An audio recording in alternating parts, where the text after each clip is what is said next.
Our laws as it pertains to substances are draconian and bizarre. The psychopaths start this way. He was an alcoholic because of social media and pornography, PTSD, love addiction, fentanyl and heroin. Ridiculous. I'm a doctor, for Christ's sake. Where the hell do you think I learned that? I'm just saying, you go to treatment before you kill people. I am a clinician. I observe things about these chemicals. Let's just deal with what's real. We used to get these calls on Loveline all the time. Educate adolescents and to prevent and to treat. If you have trouble you can't stop and you want to help stop it, I can help. I got a lot to say. I got a lot more to say.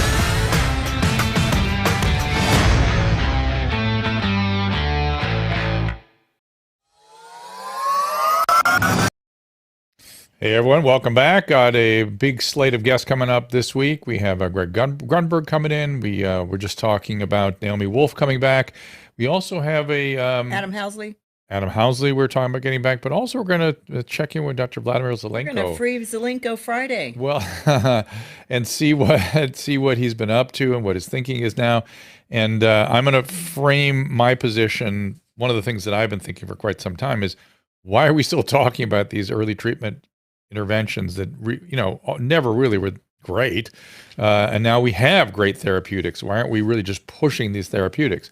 So I don't really understand that, but I also am interested in how he perceives the last couple of years and sort of the assault he has been under, and also his cancer. We got to get a follow up on that. Yeah, it's kind of like we're looking back now, and some of the stuff he said was actually true. Well, shocking. Speaking of those kinds of things, Viscount Matt Ridley is someone I spoke to on the Dr. Drew podcast over the Corolla Network, and that audience cried for more. And I had a feeling it would. I told the Viscount when we parted ways that I needed him back. At that point, we were talking about the book Viral, The Search for the Origin of COVID-19, which he wrote with Alina Chan. And we will discuss a bit of that as well. There it is. He discusses a lot in the domain of evolutionary biologists. He has a TED Talk, When Ideas Have Sex, been viewed more than 2 million times. He was elected to the House of Lords in February 2013 and has served on their Science and Technology Committee, the Select Committee, 2014 to 2017. Many books. We're going to get a little more broadly into his his topics of interest, but we will review the book Viral, and there have been some new developments since we spoke just 2 weeks ago. Viscount, welcome to the program. Good evening, good afternoon. It's nice to be with you, Drew. It's afternoon here, evening where you are, and the Viscount and I have a fairly significant lag here because he is in the UK. So if we jump on each other, if we seem that we're talking to each other, I will beg his forgiveness and the audience's forgiveness as well. Understood. So let us get into the book Viral a little bit. Just give me a sketch on why you wrote that book and what you think if somebody were to read it, what they would take home from having read it. And of course, your partner as well at MIT. Yeah. It's very much a collaboration with this brilliant scientist, Alina Chan from MIT and Harvard. And I got frustrated in the early months of the pandemic by the fact that we weren't able to find out where this virus came from. 2 years in, we still don't know exactly how it jumped into human beings. We know it's a bat virus. We know it turned up in Wuhan. We know that's the center of research on these kind of viruses. So the possibility that there was an accident during an experiment needed to be taken seriously from the start. But there was an attempt to simply rule that out, to say we mustn't even talk about that possibility. It would definitely happen through the food chain and the market, that kind of thing. We thought that it needed properly investigating. And so we began to piece together what evidence we could find, sticking to what we knew we could confirm. And that took us down some very long and convoluted trails into what was going on in and around that area at the time, what was happening in different labs, what different scientists were up to. And it became a whodunit, really, an attempt to try and piece together a story. Now, in a normal outbreak of a pandemic like this, we ought to be able to just go to the lab and say, open your books, tell us exactly what's happened, tell us what you know, tell us what you found in the market, tell us what evidence you've got from wild animals, etc., and we'd sort the problem quickly. That's what happened in most of the other outbreaks of the last 20 years. But because of the Chinese government's secrecy and lack of transparency about this, we had to piece together information from lots of different sources, people finding theses on Chinese websites, little bits of information that were available on genetic databases and so on. So we ended up writing almost a sort of detective story about our own attempts to find out what happened. And by the end of the book, we still don't know, but we've learned a lot of interesting stuff along the way, and we've come a little bit closer to finding out how this terrible pandemic began. Someone on the thread recommended an article that was published in Nature Public Health Emergency Collection, Environmental Chemical something, in which it was an exhaustive article. The lead author is Rossana Segreto.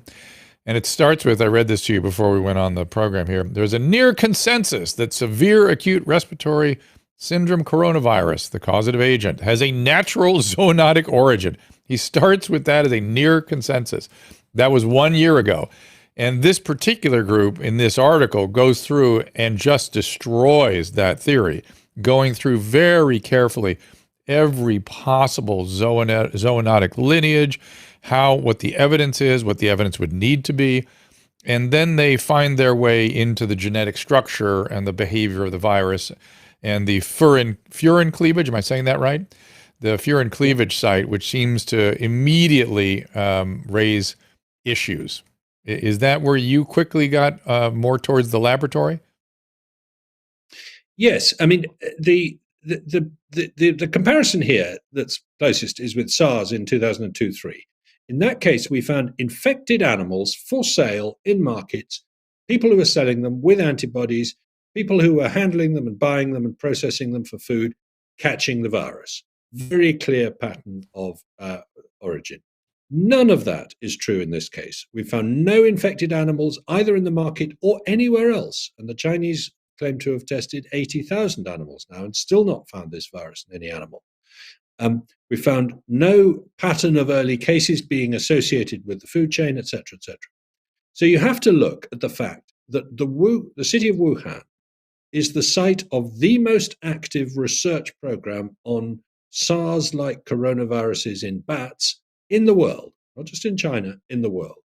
There's more research going on this topic there than anywhere else. They've been collecting viruses from a long way away and bringing them to Wuhan to study.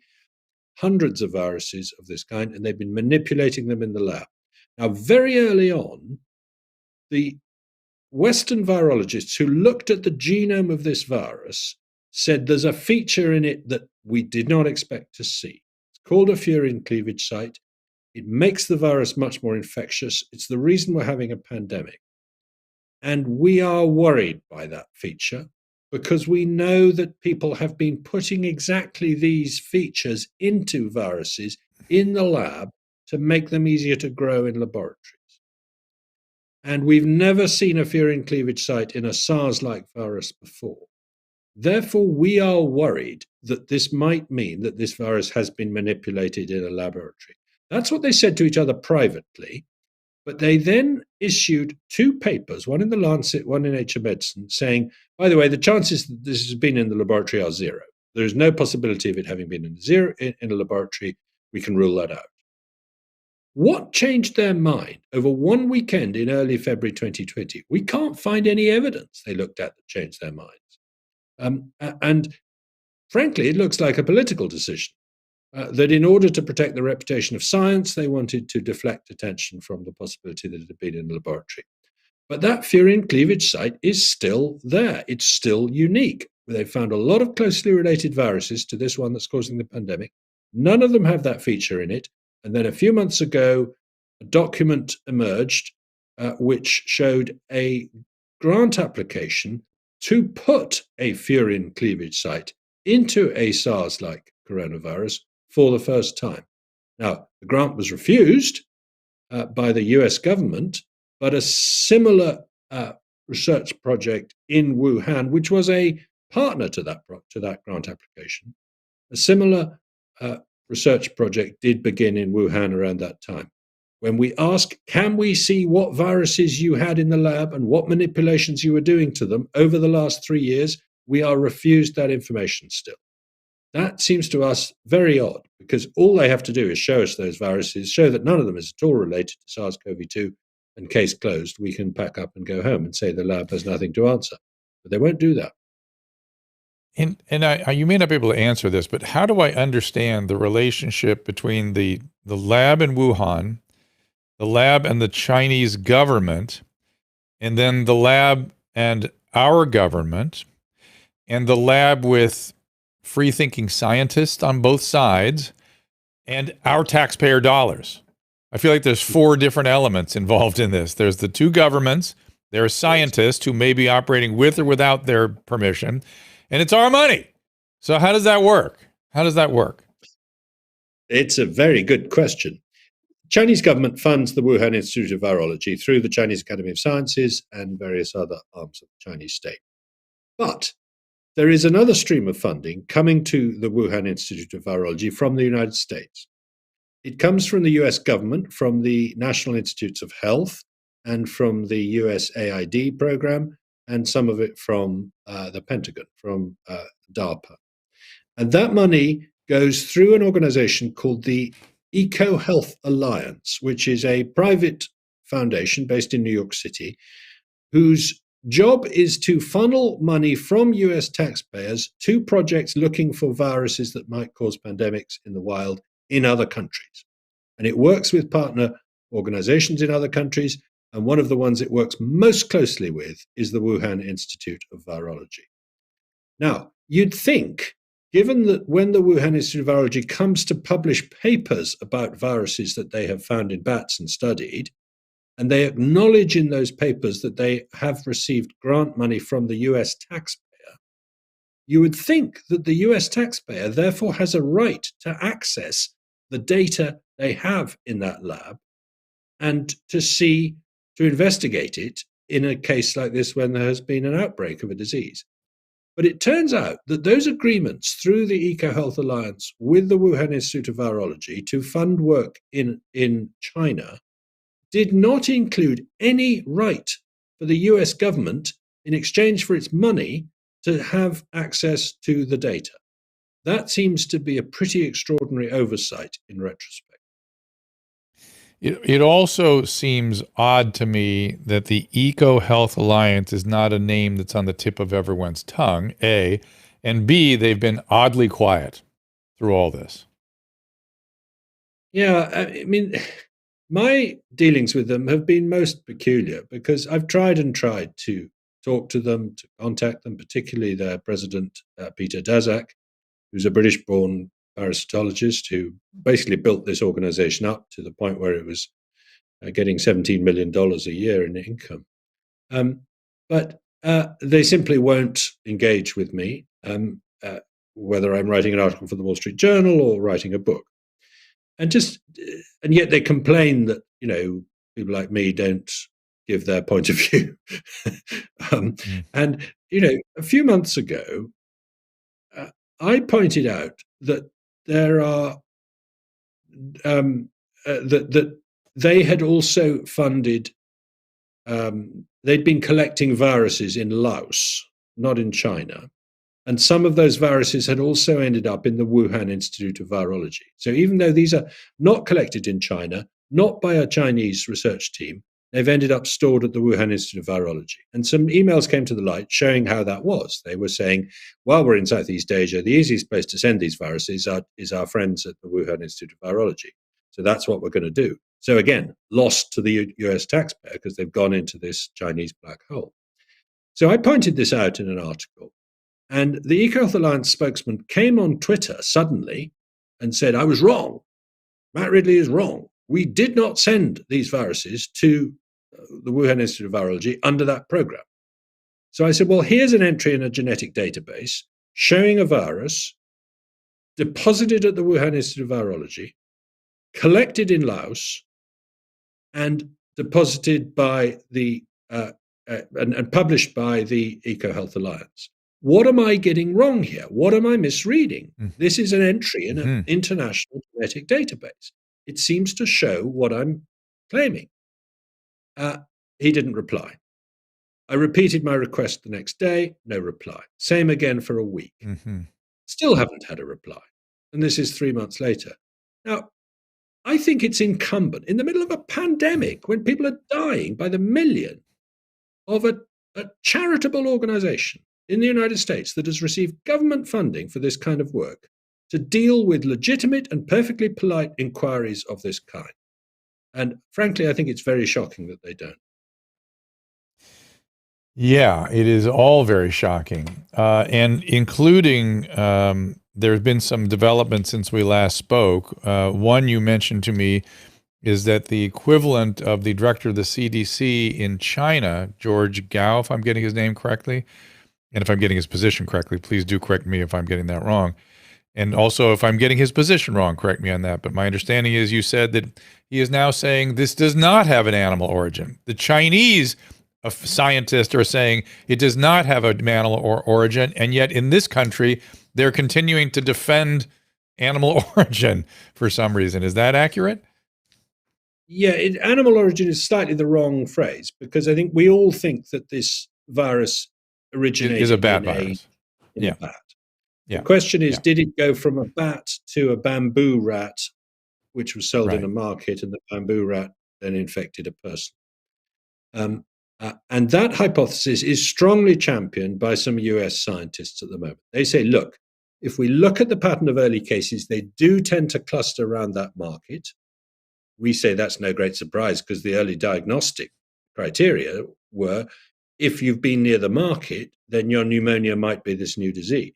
That was one of the criteria they used in the first few weeks. So there's an ascertainment bias problem here. But they say, look, it does tend to cluster around the market. We do know that some animals were for sale in the market. We don't think they were able to test them all. Therefore, we think it probably did come through the market. And we're saying that's still not good enough. We need to find an infected animal in the market, like we found with SARS, at the very least. So that's the argument there. And they brought their preprint forward because they got wind of the fact that George Gao, the head of the Centers for Disease Control and Prevention in Beijing, the national organization, had also brought out another preprint repeating what he said in May 2020, but with more data, which was that this did not originate in the market, that the first human case was not in the market. Yes, the market was an amplifier, was a super spreader event where people gave it to each other on quite a large scale. We're pretty sure about that. But it does not seem to be the place where a human being caught it first from an animal. And George Gao has, as I said, repeated that. So we're in a very odd situation where there's a bit of a preprint war going on between scientists, in which the Chinese scientist is saying it probably didn't originate in the market, and the American scientists are saying, oh no, it probably did. And you'd think it might be the other way around. If you want the greatest example of the delusional biases that have broken out in this country since really maybe 2017, but especially since 2019, people seem unable to reason without extraordinary bias, extraordinary, almost of a delusional quality where it begs no alternative. And this to me seems like this, again, collective delusionality that, I hate to say it, but it seems to all harken back to the Trump era where he says one thing and the whole world says, no, it's something else, and just stays there and is unwilling to look back and think, all right, maybe he got lucky on that one. No, just no, and biasing all data and all analysis through that lens of the opposite of whatever the government was saying at that time. Are you seeing that? Yeah, there's a lot of motivated reasoning. But then there always has been in science. There's always been a lot of confirmation bias in science. And what I mean by that is that people, they get a favorite theory and then they go out and look for evidence that's consistent with that theory. Well, actually, that's not that's not very helpful. You should go out and look for evidence that is inconsistent with that theory. And if you don't find any, that should reinforce your confidence in the theory.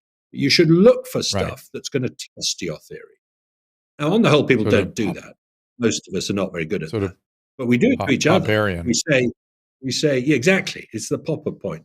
And, so we say, look, you Drew, have a theory. I think it's nonsense. Here's my data that shows that you're wrong, and you say the same to me. And that's how science should work, arguing against each other, red teams. Always did. I always did. I was reared on a null hypothesis that you start with this thing isn't true. I mean, that's where you start from, and that science training has been left behind for some reason. I don't know why, but that's how I was reared. Yeah, spot on. If you take the view that it probably happened in the market, that was where people first caught it from animals, then what you should do is investigate the laboratory to see what evidence you can turn up that might challenge your prejudice, your previous view. Because all you can do by investigating the market is accumulate more evidence that confirms your view. But something that would shoot down your view is much more interesting. And that's what you should be looking for. And people on the other side of the argument are the same. If they think it came from the laboratory, they should look at the market as hard as they can to see if there's something there that will knock their theory off its perch.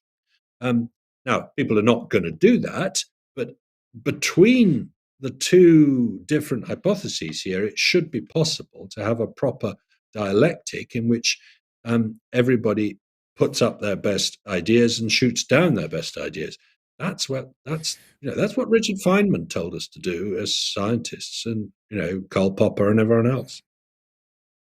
I'm going to tell you, this article that I've just pulled up here is doing that. It's going through, looking very systematically at zoonotic sources, and really, starting from let's hope we find it here. And by the way, they're not saying, they're talking about weak and intermediate to strong evidence too, one way or the other. They're evaluating their own evaluation all the time. Right. Rossana Segreto, the lead author on that, is a very important figure in this story, and she was the first one to spot that a virus very closely related to this had effectively been renamed. That in fact there were two different viruses out there, and they were the same thing. This turned out to be a very important insight very early in the pandemic. But more recently, Rossana has been championing a theory which I don't find at all persuasive, namely that there was COVID in the United States in 2019, and that it was responsible for some of the symptoms caused by vaping, or allegedly caused by vaping. So I think she's made enormously important contributions in one area, but I don't agree with her interpretation in the other. I find that quite common in science. I often find that there's a scientist where I think he's talking great sense on X, but I think he's wrong on Y. And people should be able to say the same about me. But there's a tendency to think that, must be right about everything. There we go. Or anybody I don't trust must be wrong about everything. Did I freeze there for a second? You did, just for 1 second, but keep going. It didn't interfere with your thought.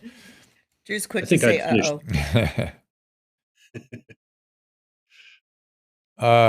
It's interesting. It's a fascinating theory. I get why she would go that direction in terms of how those cases kind of played out, but I don't believe, correct me if I'm wrong, I don't believe, and we're talking about the vaping cases here in this United States, where a couple dozen kids came down with sudden adult respiratory distress syndrome, which is one of the characteristics of the cytokine storm that follows the acute viral infection with COVID. I would argue I'm not aware of any of those vaping cases, including any evidence of endovascular dysfunction. In other words, there were no pulmonary emboli. There were none of that. There was none of the stuff that is absolutely characteristic of COVID. Am I right there, or do we just both not know that for sure?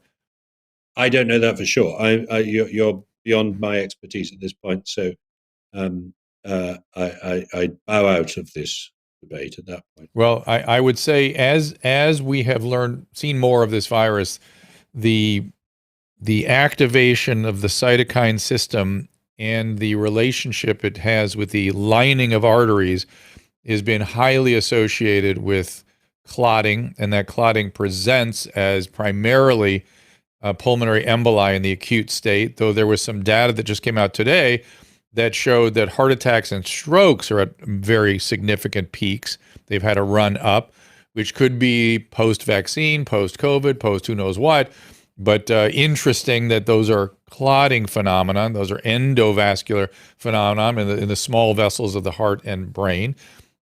And early in this pandemic, I had a patient with what's called a lupus anticoagulant, which is this sort of abnormal tendency to clot.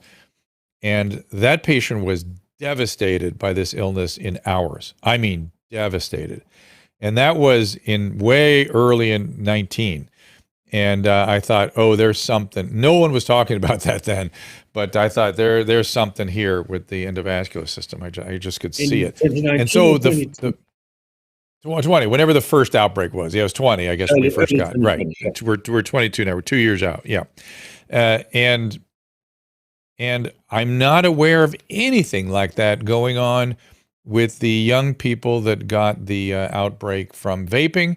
Also, I'm not aware of any transmission to anybody else. And this is a highly contagious virus. Why didn't it break out even locally? Or, what's going on here? They weren't treating those kids like they were infected. They were just in a normal ICU bed being treated by nursing teams without masks. How's that possible? So that whole theory, where does she work, this Rosanna? How could she have been adulterated like this? She currently works in Norway, but previous to that she was in Austria. But she's a good geneticist, and as I say, she's made important contributions. But I agree with you. I just don't find it at all convincing that there was an infectious virus in 2019 outside Wuhan. The evidence pointing to this thing starting in Wuhan is really strong. All the early cases in China were in Wuhan. All the early cases in other Chinese cities were people who'd come from Wuhan. All the early cases in countries like Taiwan, Thailand, Japan, many European countries were tourists who'd come from Wuhan, not from any other city in China. So the evidence that this thing started in Wuhan is really very strong indeed. Yeah, I don't think people are really, well, I guess occasionally things come up, but yeah, there are at least 3 major strikes against the theory that the vaping outbreak was a COVID outbreak. The only similarity was the ARDS. That's the only similarity. And it's not like ARDS has never been seen before COVID. I mean, come on. That's insane. That's or we don't even call it ARDS anymore. It's so common. We have different names for it even now. In my day, it was adult respiratory distress syndrome. Okay. So, there's what about, and that other preprint, you said the war of preprints came out of University of Arizona, is that correct? Yes, Michael Warrenby and colleagues at University of Arizona, and a colleague of his called, I can't remember the first name, but the second name is Pekar. Just but there was seems a to me fourth that, it came out of, go ahead, please. Francisco Ribera and Virginia Courtier in France also had a preprint arguing that if you look at the market in more detail, you find that it had a lot of mahjong houses, places where people went to play games and things, which were very claustrophobic, poorly ventilated, exactly the conditions under which you'd expect an early amplification of the virus. Because one of the things Michael Warrenby argues is, look, if you're going to get an outbreak in a city, why the market? Why not the railway station or the hospital or the opera house or something where other people gather? Why did it have to be the market? Doesn't that suggest that maybe that there was an infectious animal in the market? Well, maybe, but we still have to find it. Yeah. I think humility on both sides should be the calling of the hour. Just great humility and great. Yeah, one of the things we do in our book is to give the microphone to an attorney for each side, as if they're addressing a jury. Make the best case you can that this virus jumped from an animal to a human in the market, and we do that for a whole chapter. And then we give the microphone to another attorney, say, make the best case you can that this happened in a laboratory. Now, we think that's a fair way of doing it. I read those 2 chapters. I wrote the first draft of them, as it happens, but I reread them now, and I'm convinced by each of them. When I read them, I think, actually, no, this chap's Oh, got a good. point. Interesting. Well, it's good. That's why we don't have a conclusion yet. To be fair, That's the they're beauty of the jury system, isn't it? The antagonist, the yeah. antagonistic judicial system is supposed to get at the truth that way. Has anybody looked at the relation? Sort of done any kind of mapping of the relationships of the people from the lab and people from that worked and frequented the market, and or say some of the people that first ended up in the hospital? Is that all been done? Well, yes and no. The US intelligence community says with significant confidence that 3 of the very earliest cases of this disease were 3 people who went to hospital in November 2019 and who were workers at the Wuhan Institute of Virology.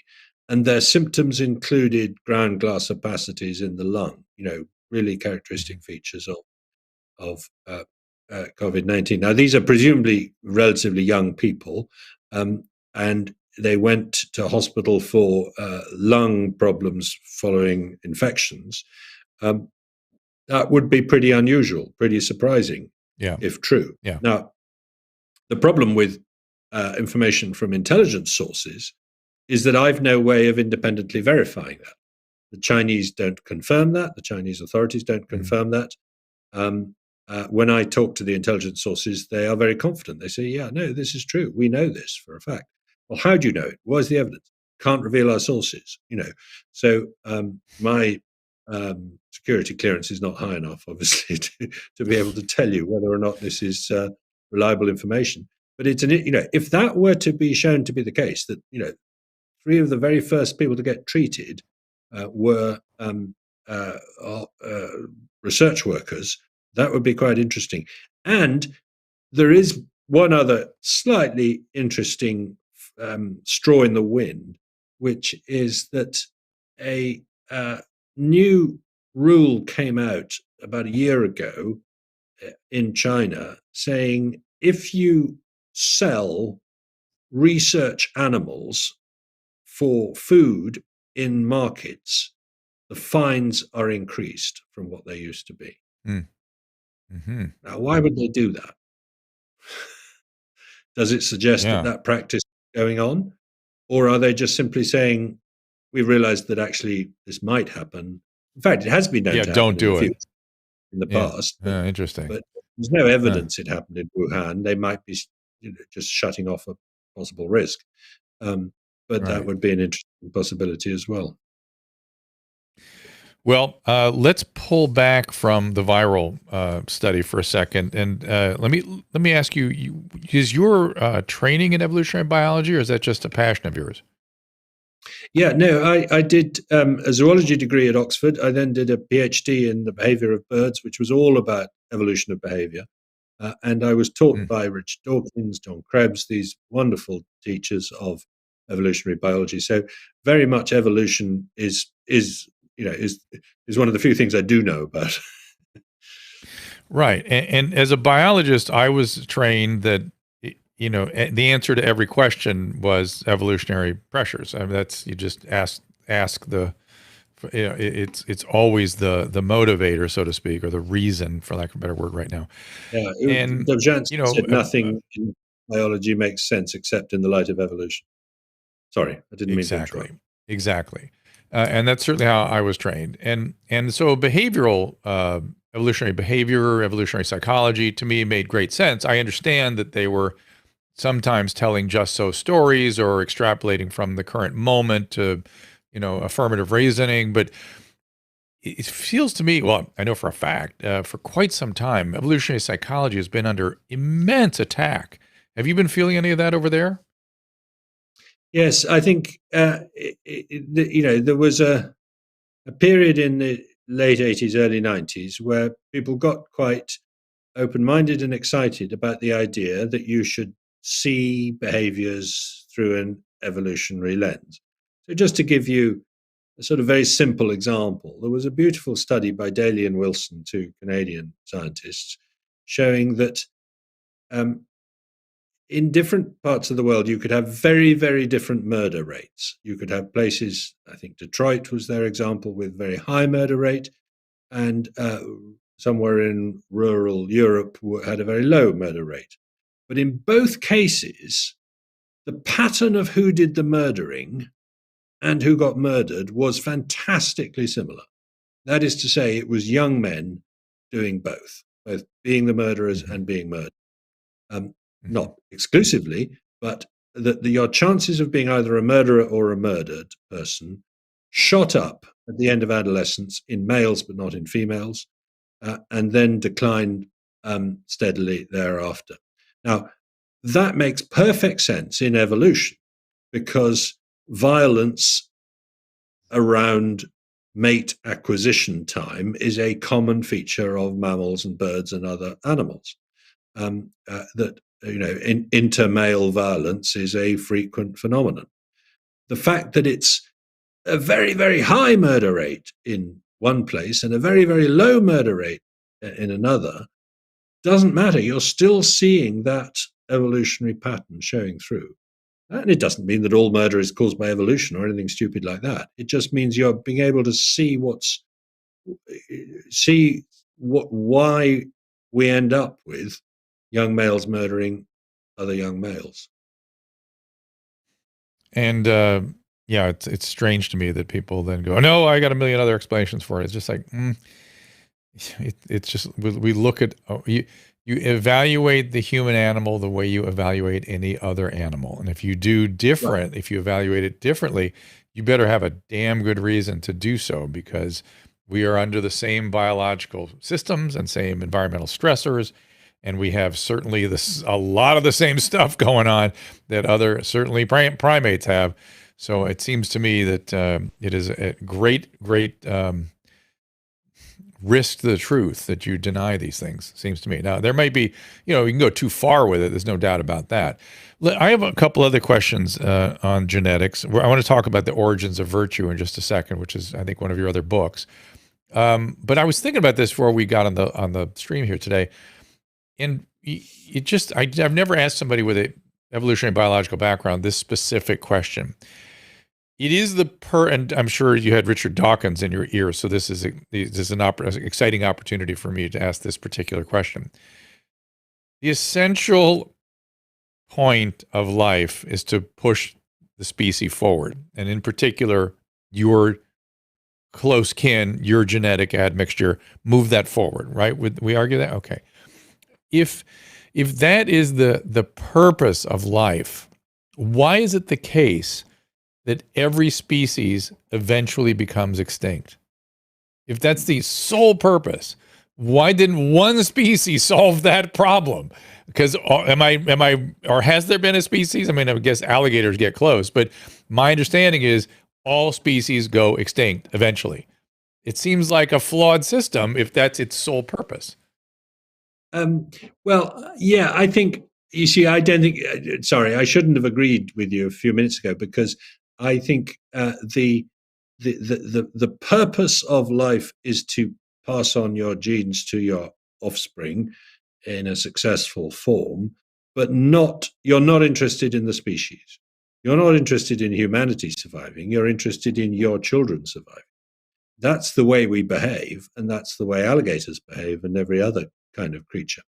So they're not, the fact that the species might go extinct eventually is not a problem, as long as you've been able to pass them on. And when you think about it, yes, most species go extinct, but that doesn't mean that life dies out, because every species that then replaces the ones that have gone extinct is descended from one of the species in the previous era. So the dinosaurs went extinct, except they didn't, because birds are a subset of dinosaurs which survived, and so on.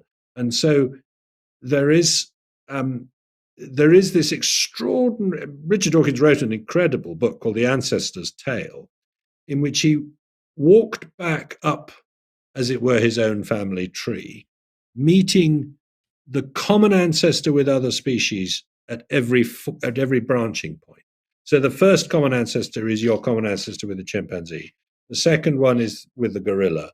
The third one is with the orangutan, and so on. And then you meet the common ancestor with all the monkeys. Okay, so that's only one common ancestor for that huge branch.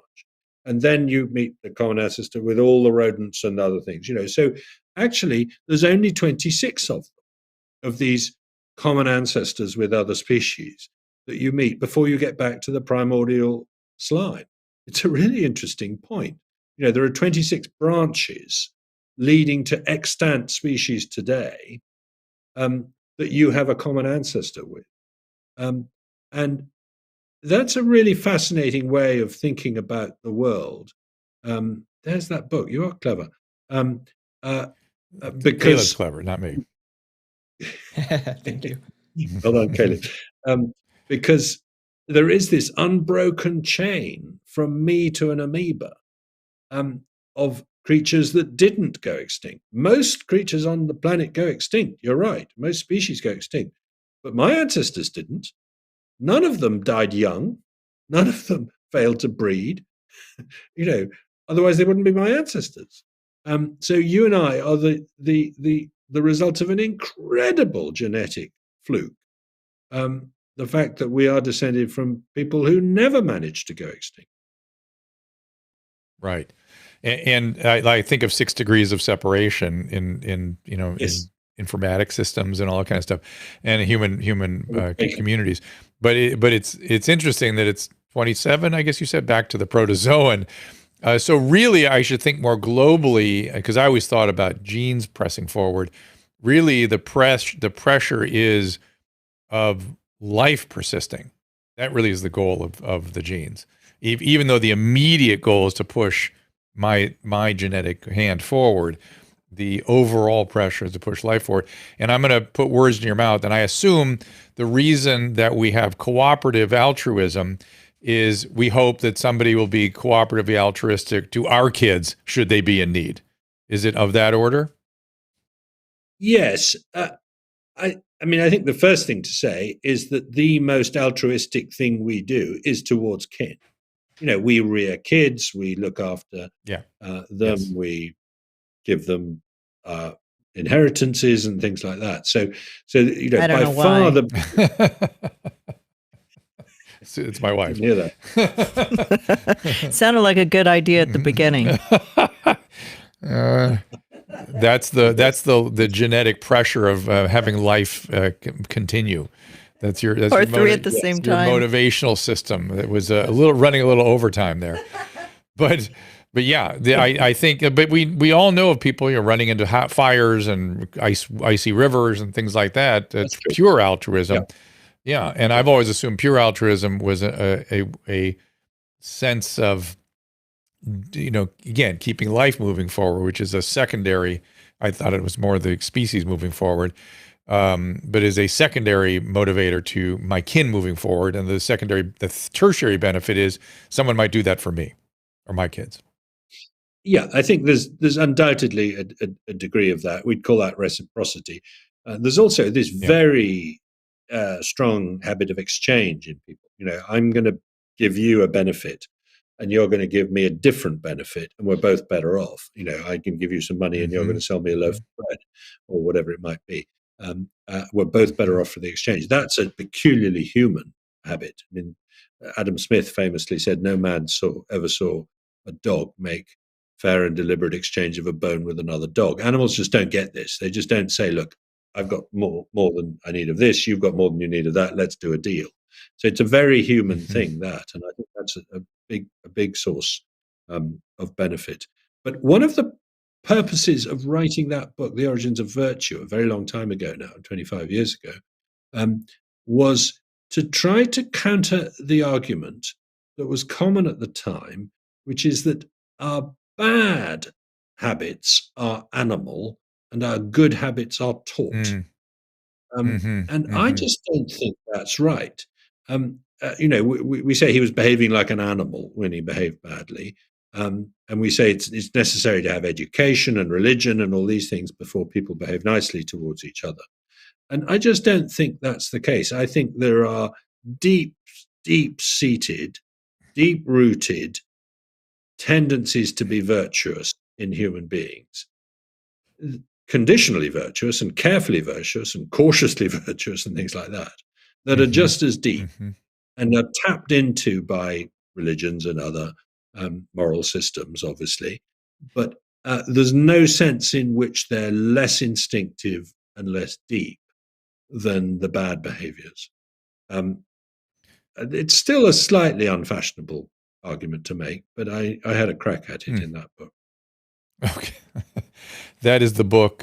Which book is that? I get all the right books. The Origins of Virtue. That is the Origins of Virtue. The one we've been talking about was Viral. I would urge you to check that out as well. Matt Ridley here with us. You can find him at Matt Ridley with 2 T's on Matt, RIDLEY.co.uk. Also Twitter, Matt Ridley. Matt W. Ridley. Is that correct? Matt W. Ridley. And Matt W. we're going... Yep. Got it. And we're going to take a little break, do a little business, come back. And those of you on Clubhouse, raise your hand, and I'll ask you to come up to the podium if you have some questions for us. We'll be right back. Since the beginning of the pandemic, nearly 1 in 5 Americans has reported consuming an unhealthy amount of alcohol. Could be you, but only 10% of them are actually getting the help they need. Reframe is a neuroscience-based smartphone app that helps users cut back or quit drinking alcohol altogether. Using evidence-based tools, techniques, and content, Reframe guides users through a personalized program to help them reach their goals. Comprised of daily tasks, a comprehensive toolkit, a community forum, and accountability guides, Reframe is a modern, accessible, and affordable resource that can help anyone looking to reevaluate their relationship with alcohol. Reframe is backed by Harvard University and Emory University Schools of Medicine, and it is ranked the #1 alcohol reduction smartphone app worldwide with over 350,000 downloads. With Reframe, there's no stigma, just science, no labels, just support. To learn more, go to joinreframeapp.com/Dr. Drew. Use the code Dr. Drew for 25% off your first month or your annual subscription. That's at joinreframeapp.com/Dr. Drew. Let's talk about our friends at Hydralyte. I can't say enough about Hydralyte. You hear me talk about them all the time. It gets me through workouts and medical procedures and colonoscopies. And COVID, it absolutely contributed to my recovery from COVID. Hydration is key to feeling healthy, and there's never been a time when that could be more important. We're in the height of cold, flu season. Every headache has got you testing for COVID. Staying hydrated can keep the questionable symptoms at bay, and there's nothing better than Hydralyte to get it done. Taking their hydration formula one step further, now there is Hydralyte Plus Immunity. It starts with their fast-absorbing electrolytes and adds a host of great ingredients. Plus, each single-serve, easy-pour drink mix contains 1,000 milligrams of vitamin C and 300 milligrams of elderberry extract. Hydralyte Plus Immunity comes in convenient, easy-pour powder sticks that rapidly dissolve in water to make a great-tasting drink that has a 75% less sugar than your typical sports drink. It uses all-natural flavors. It's gluten-free, dairy-free, caffeine-free, non-GMO, and even vegan. Hydralyte Plus Immunity is also now available in ready-to-drink bottles at the Walmart next to the pharmacy, or as always, you can find it by visiting hydralyte.com/Dr. Drew. That is HYDRALYTE.com/Dr. Drew. And be sure to use that code Dr. Drew 25 at checkout for a special discount.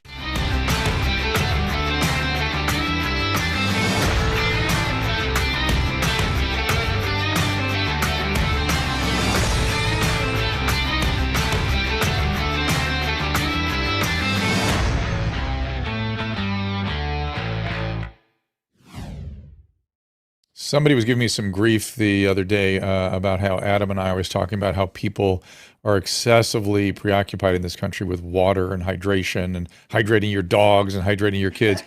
And he started giving me grief about Hydralyte. And I do not confuse people's weird anxiety with water that they've had.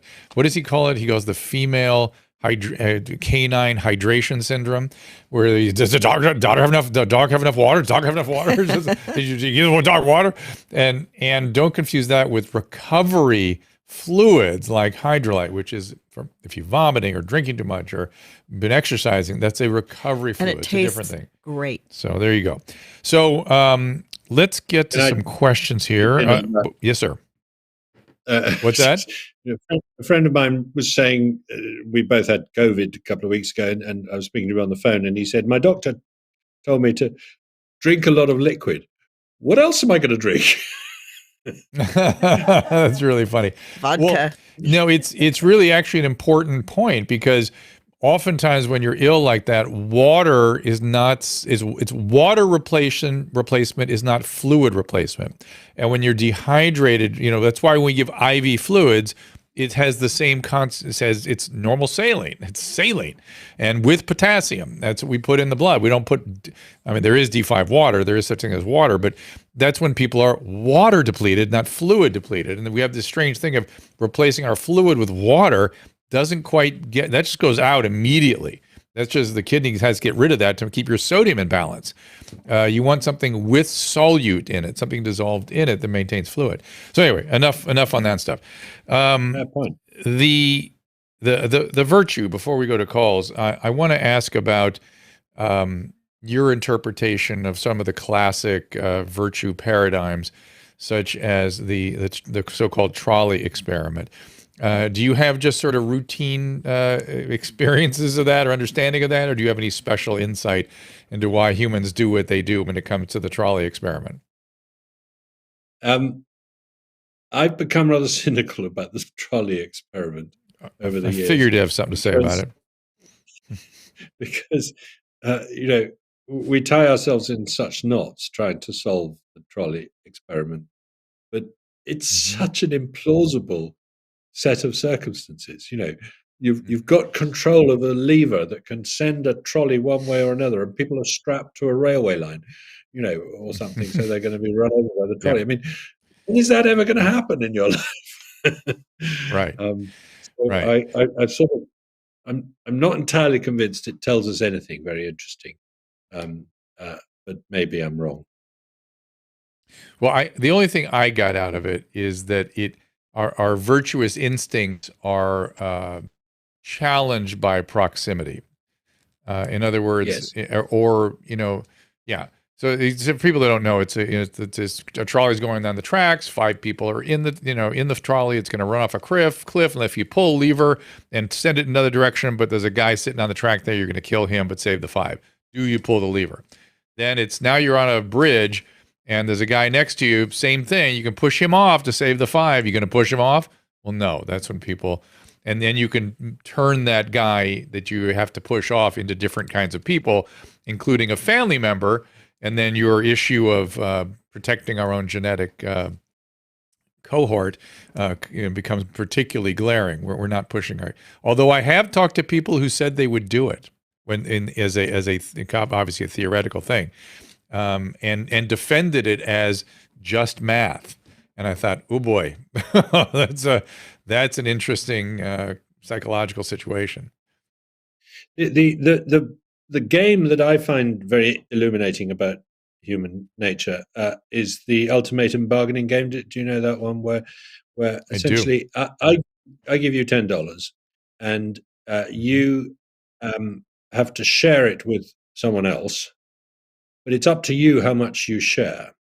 And if the recipient thinks you haven't given them enough and refuses it, then neither of you get anything. So the recipient, by refusing, can't improve the deal. So they've got every incentive to just accept, even if you only get 5 cents out of the $1, they're still better off the $10. And so you should offer them as little as possible, and they should accept as little as possible. But of course, people don't behave like that. They say, well, if you're going to be that mean, then I'm going to nix the whole deal, and you don't get anything, and I don't get anything. And it's very interesting if you play that game in different societies that are more or less exposed to sort of market processes. People tend to be more generous when they've been living in a market society than if they're living in a sort of hunter-gatherer society without markets. So there does seem to be something about the sort of the patterns of exchange in comparatively sophisticated societies that lead us to recognize the importance of looking after other people, leaving something on the table. Yeah, I understand. I would think the mythology is quite the opposite. That if you were to ask an average college student which was the more altruistic society, the hunter gatherer or the market based, they go, oh, the market. Those guys are greedy. Forget it. Interesting that it's the opposite. Yeah, Exactly. interesting. No, that's one of the surprises of it. You're quite right. Yeah. And I'm sure you're aware of also a study that's been under weird attack lately, the famous capuchin monkey with the I believe it was cucumbers versus the grapes, right? Where they're giving a capuchin monkey side by side cages. They teach them to be rewarded to, certain behaviors will get them a cucumber. They're side by side. They're getting their cucumbers. I don't know what the time frame of it is, but I've never really read that.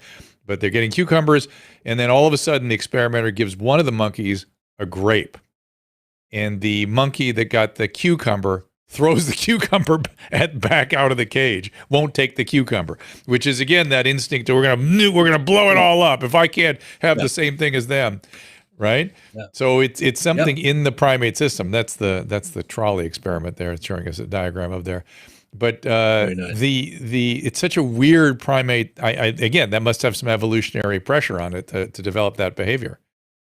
I think it was Sarah Brosnan who did that experiment with the capuchins. It's a very good and interesting experiment. It might have been Lydia Hopper. I can't remember. But anyway, I know that very nice primatologists who do great work.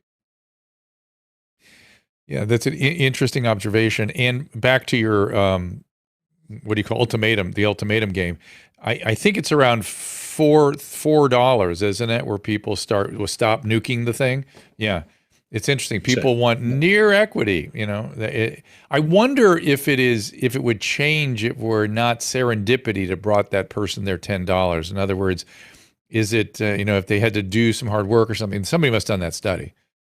They have done that study, and you're absolutely right. Yeah. The more you've earned the right to be the donor by winning a quiz or something, the less you offer. And the more it's accepted, the less, right? Accepted, yeah. Okay, he earned it. Interesting. It's his money. I'm just lucky to get it. Have you heard the story about what George Clooney did that's similar to this topic? No. So the story goes that George Clooney, like after he, made it really big, he took 14 suitcases and filled each one with $1 million and went to all of his friends who had supported him as he was coming up. And he said, each of you can each have one of the suitcases with $1 million, but you can only have the money if all of you take it, because he knew a lot of them would turn it down because they didn't want to take his money. For a long time, I thought that story wasn't true, but I just looked it up. It's on the news, and it's actually seems to be a true story. Wow. That's good psychology. That's fascinating. Yeah, exactly. Yeah. It's brilliant on his part because most people would be overwhelming to take that kind of a gift, and he anticipated that. That's very interesting. Okay, let's get some calls going here. This is somebody who goes by Defenestar. There you are. Charles, what's up? Why isn't there more talk about regulations and rules for these labs? It seems to me that if a similar event had occurred with a nuclear power plant or a type of airplane or a type of car, they would have taken radical action and done all sorts of hearings about making rules and regulations for public safety for these labs. Why nothing? It's a great question. I think it's a really good question. There's a surprising asymmetry here. As you say, if an airline crashes and there's suspicion that it's a fault that's common to that type of airliner, like the 737 MAX, then the plane is grounded, until you've sorted it out. Admittedly, they didn't ground the 737 MAXes fast enough in that case, but they did at least get around to it eventually. So I think gain of function research where you make a potentially pathogenic virus more infectious, which happened in the Wuhan Institute of Virology. They were doing experiments on viruses that made them up to 10,000 times more infectious. And they said, these are bat viruses, which we are interested in because they might be the causes of future pandemics. Doing that experiment in retrospect just seems foolish. To do it at biosecurity level 2, which is where they were doing it, is even more foolish. Now, I didn't know they were doing that. I don't know whether I'd have said at the time, you shouldn't be doing these experiments. But I do know that now, when it's a possibility that it caused a pandemic, we ought to be calling a halt to such experiments pretty drastically. And we probably ought to be calling a halt to the whole program of going out and collecting viruses from bats in particular in the wild in the hope that it'll shed light on the next pandemic. Because it didn't work. It didn't stop us. Right. It didn't stop the pandemic. Not just stop, didn't seem to help us. Yeah. It didn't help us. And I know how bureaucracies work on the sort of medical biological side. I guarantee you that they came down like a ton of bricks on our own virology labs here that are stateside. And some of those are, multiple stories underground where they have massive safety requirements that are far different than the level 2 in Wuhan. The real question, and I'm sure everyone had to review all of their safety requirements as a result of this. The real question is, why did we participate in the funding of a level 2 doing that kind of research where we should have had none of it? And not only not encourage it, done something active to undermine it that didn't happen. We encourage it. That's the really crazy part. I don't know how I'm sure the Chinese government has come down on that lab. I'm sure of it. I mean, they don't like losing face, and it didn't look very good. And so I'm sure they've had some adjustments as well. But the fact that we funded an unsafe project, that's the part that makes me shake my head. Yeah, we mustn't use too much hindsight here. Did anyone think that they were running the risk of starting a pandemic and raise an alarm? There was a lot of criticism from within the Western virology community of this project of going out and finding viruses in the wild in order to be able to predict. Oh, interesting. There was a lot of criticism saying we shouldn't be doing that. There was a big debate about gain of function research. People like Richard E. Bright and Mark Lipsitch have been saying for a number of years, I think you're looking for a gas leak with a lighted match here. This is not a sensible program of work to be doing. And they were on the whole shouted down. There was a moratorium on gain of function research being funded by the US government between 2014 and 2017. But after that, the moratorium was removed, and in any case, it was relatively easy to get around it. It only referred to human pathogens, not to animal pathogens, and so on. So it's a really important topic, this, and needs to be revisited. We need to have, as you say, something similar to what we do with atomic energy or airline accident, where we have proper transparency and data sharing across the world, so everybody knows what's happening. He's right, and everybody the alarms.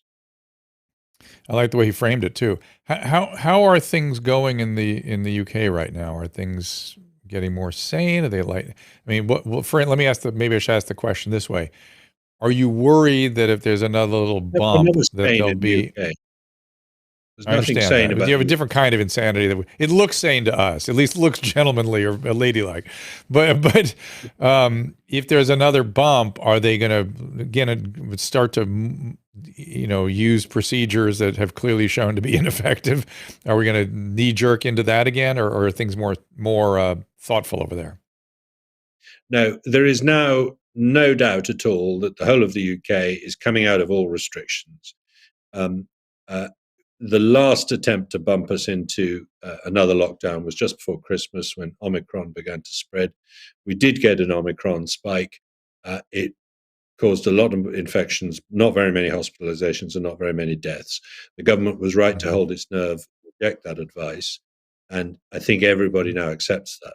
So we are having another spike of the virus now, post-Omicron, going up again. It's called the BA.2 variant of Omicron. It's about 30% more infectious. I had it last week. It's a pretty nasty infection, but I've been fully vaccinated, and it didn't cause serious illness in me, and that's happening to most people. So I'm pretty sure the UK is I would say about 95% back to normal. We have some Some people are still insisting on wearing masks, for example, but it's all voluntary. Some people are working from home a lot still. Some of that will be permanent. Some of that will be people saying, hang on, I don't want to commute 4 hours a day. I want to stay at home and Right. talk to people on Zoom. Let's get another call in. Josh, go ahead. Hey, Dr. Drew. Hey there. I have a question about the virtue and the evolutionary psychology. Mm-hmm.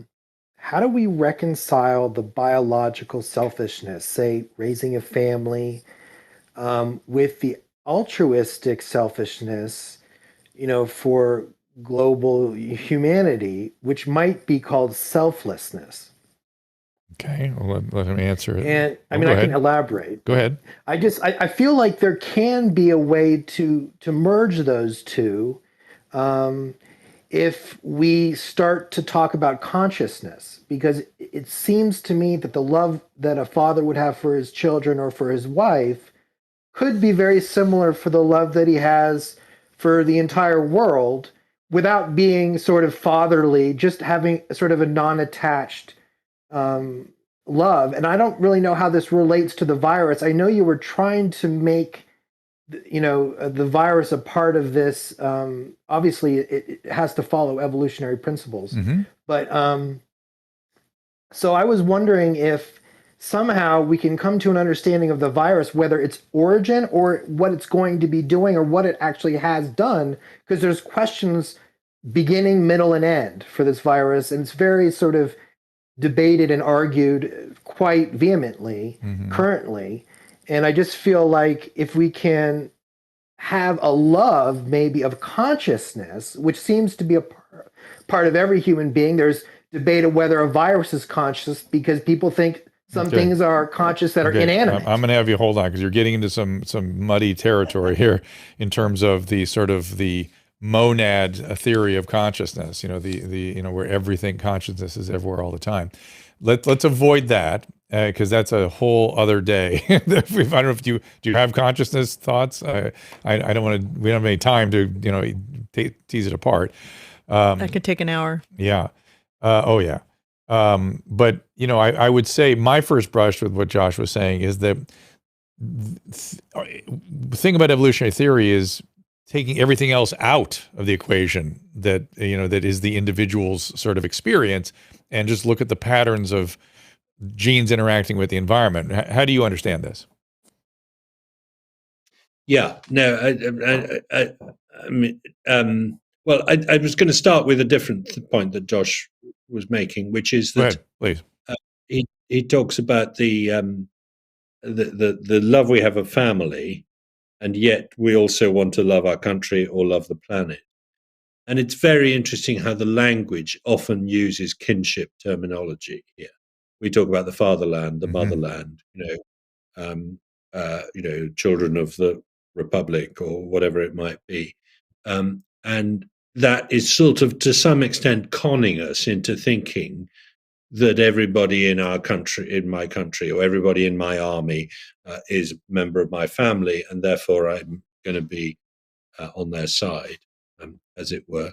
And we do the same for the planet now. We talk about Mother Earth, and we're all in this together, and all that kind of thing. So to some extent, we deceive ourselves into thinking, for good reasons and with good outcomes, into thinking that we should think about bigger entities than the family as if they were the family. And I think that is something we do. But how that interacts with the virus and with consciousness, I don't think I've got anything particularly profound to say. So I'll stop there and let you take it up, Drew, unless you. I will step right over it. I don't have anything I don't have anything trivial, let alone profound, to say about it. But I do wonder your thoughts, just your sort of orientation on consciousness. If you think about that, are you and the so-called hard problem? What kind of orientation do you have to consciousness? Well, my wife studies consciousness. She's a neuroscientist, and she's the person to ask about questions like this. So I always duck them and shift them to them. Okay, well, I need to talk to her. I'm of the opinion that to talk about it as a one skull phenomenon is flawed. It's a two skull phenomenon. Consciousness comes out of reflective functions. Well, that's very interesting. Path? Yeah. One of the things that I love to talk about is the importance of how knowledge is between heads, not within heads. So the knowledge of how to make a pencil, famously in that essay called I, Pencil, is not held in my head; it's held between heads, because nobody knows how to make a pencil. The knowledge is shared between the people who make different ingredients of a pencil and know how to do that. So I do think, in that sense, it is fairly sort of spread out, collaborative. Yeah. Just I wrote a biography of Francis Crick a number of years ago, which I was fascinated by. And as you know, he spent a large part of the last part of his life studying consciousness. And his obsession was with finding the so-called neural correlate of consciousness, by which he meant that there must be somewhere in the brain where consciousness is held. There must be a part of the brain, it may be the whole brain or it may be a tiny part of the brain, that is the seat of consciousness.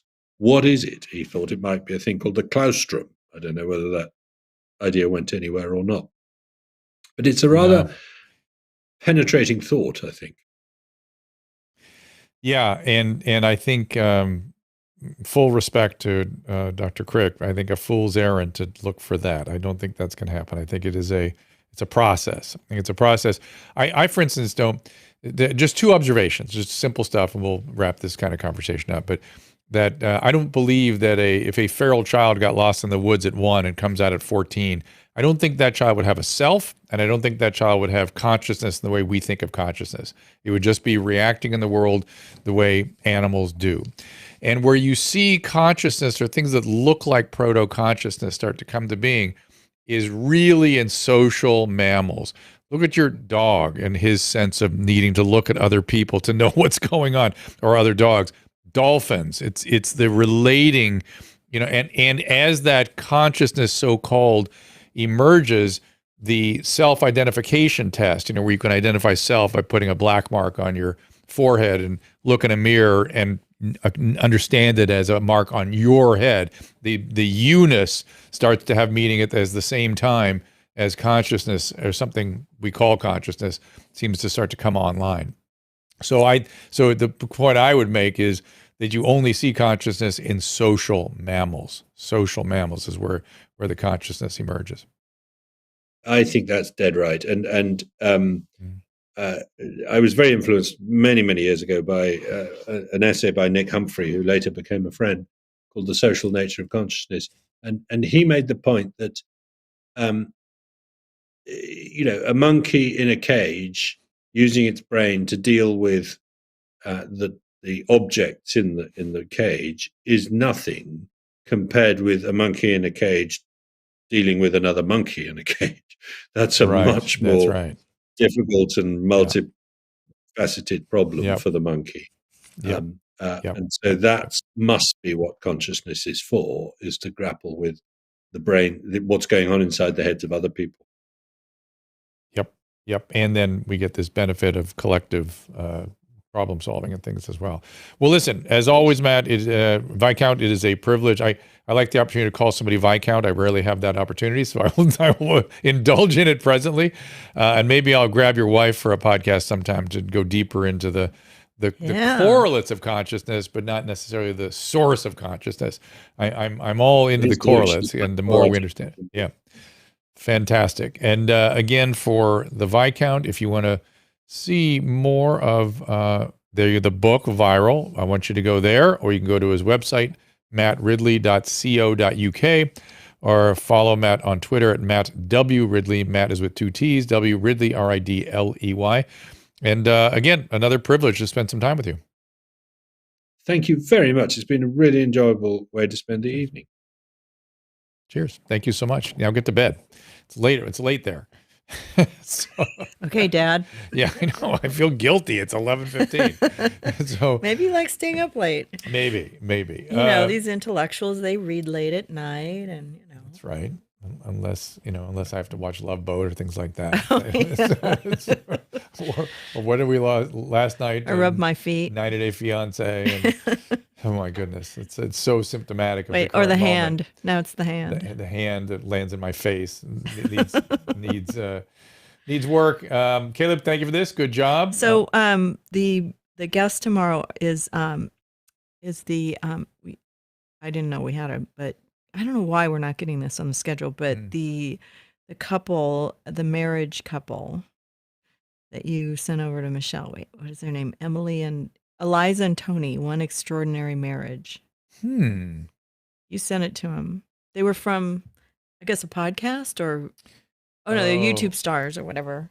Oh, I think I saw something. Yes. And again, we don't have their pictures. And then Tuesday is we're interviewing some people, Jason Waller. Oh, good. It Jason says Waller's Greg coming in. Gunberg, but he's waiting we moved him. Okay. So, and then we've got Naomi Wolf next Thursday, and we have, we're waiting for Evie Pamparas, and then Adam Housley is in the wings, and he's going to send us some of his wine. So nice. I texted him to be on the show, and he's sending me wine. So And, that worked out pretty well. And Dr. Zelenko on Friday. And I ordered all the tile for the 2 new bathrooms I'm remodeling. Thank you at for the listening same carefully time. to our conversation today. I was. Anyway, I so- did dual task. It was very interesting. Good. That's a real significant I know. improvement in your attentional mechanisms. I like that. So tomorrow is the couple. Friday is Dr. Zelenko. Is that right? Tomorrow is free Zelenko Friday. Tomorrow's Thursday.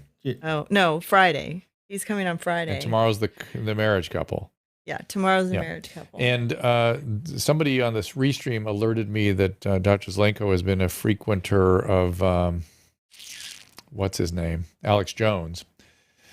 And that does not exactly excite me, so we'll try to see if we can tone down some of the rhetoric. You know what? He knows. I give him guidelines to not get us in trouble, and he usually plays fair in the sandbox. But he has his prophylactic pills that he's still selling, which are healthy. Okay. And I know that he had a lot of worry about the vaccine, and we can just talk about like how things are shaping up for him and keep it easy. All right. Very good. I don't want to hear about, killing all of, Well, I would be interested. He's got this big spiritual idea too. I'm curious how that all fits together with what he's doing. I mean, he when he talks, it's a lot better than when he, When he what? when he Text? posts things on.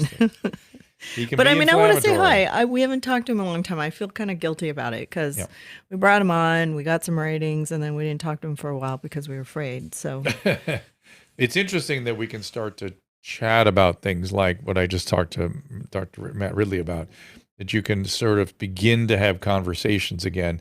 Now, we're not having the kind of rigorous dialogue that we are used to in science, as Matt pointed out as well, where you're normally knocking down each other's positions to try to refine it and make it clearer and better and stronger. We're not doing that yet again, but we're at least starting to talk. We're allowed to say things. we're not getting censored. You're allowed to say things as Right. opposed to being not allowed to say things. You still can't attack anybody's opinions, Yeah. but you can at least kind of offer things that make sense. And again, don't panic, everybody. There will be a BA2 bump. I don't think it's going to be a big deal. We have great therapeutics, so make sure you get your hands on those if you have any. Get if the you do get sick. vaccine if you're old. And no, there Or should you have- Novavax and Covaxin should be available soon. Novavax especially, and if you're worried about the mRNA vaccines, there's a great alternative in those too. So let's keep working our way through this thing, and look back at the gigantic errors we made and be honest about them as best we can, and be clear and learn from them. All right, we'll see you tomorrow at we'll see you tomorrow at exactly 3:00. See you then.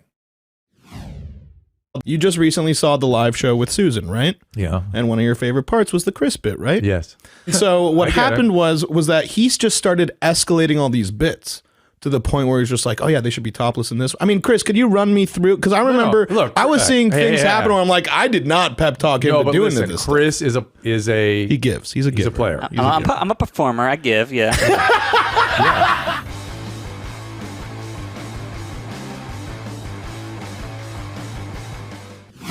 Ask Dr. Drew is produced by Caleb Nation and Susan Pinsky. As a reminder, the discussions here are not a substitute for medical care, diagnosis, or treatment. This show is intended for educational and informational purposes only. I am a licensed physician, but I am not a replacement for your personal doctor, and I am not practicing medicine here. Always remember that our understanding of medicine and science is constantly evolving. Though my opinion is based on the information that is available to me today, some of the contents of this show could be outdated in the future. Be sure to check with trusted resources in case any of the information has been updated since this was published. If you or someone you know is in immediate danger, don't call me, call 911. If you're feeling hopeless or suicidal, call the National Suicide Prevention Lifeline at 800-273-8255. You can find more of my recommended organizations and helpful resources at drdrew.com/help.